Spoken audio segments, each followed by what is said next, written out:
Vincent Perret, toxicologue industriel et hygiéniste du travail en Suisse. En 2011, j'ai fondé la société ToxPro.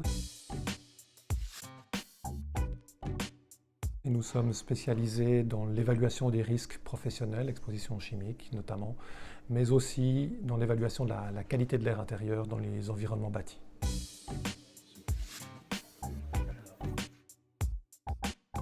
Généralement, un assainissement énergétique vise à renforcer l'étanchéité de l'enveloppe du bâtiment. Et si c'est le seul objectif et que l'on oublie, par exemple qu'il y a des gens qui doivent vivre dans cette enveloppe-là, qu'on doit aussi gérer les renouvellements d'air, eh ben, on risque de se retrouver avec une forte augmentation des polluants qui sont concentrés, qui sont émis à l'intérieur de ces enveloppes. Donc ce qu'on constate, si on a une rénovation énergétique qui est réalisée sans concept de ventilation, bien intégré, on se retrouve avec une augmentation des polluants type radon, type composés organiques volatiles.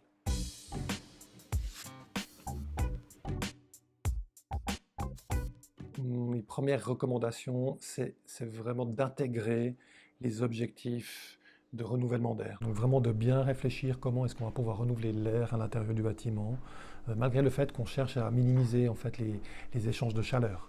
La ventilation, elle est cruciale. Donc un concept de ventilation intégré, c'est essentiel. Il y a un deuxième point qui est très très important, c'est de pouvoir isoler les sources, les différentes sources possibles à l'intérieur de l'habitat. Et notamment, on sait qu'un garage, s'il est physiquement connecté à l'habitation, va polluer de manière significative l'intérieur des pièces à vivre.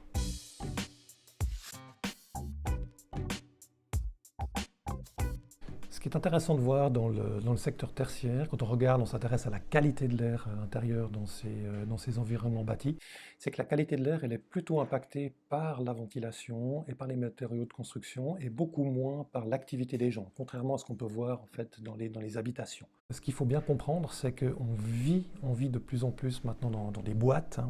J'habite dans une boîte, je me déplace dans une boîte à roulettes pour aller dans la boîte dans laquelle je travaille. Puis même certaines personnes, pour sortir et changer les idées, ils sortent en boîte.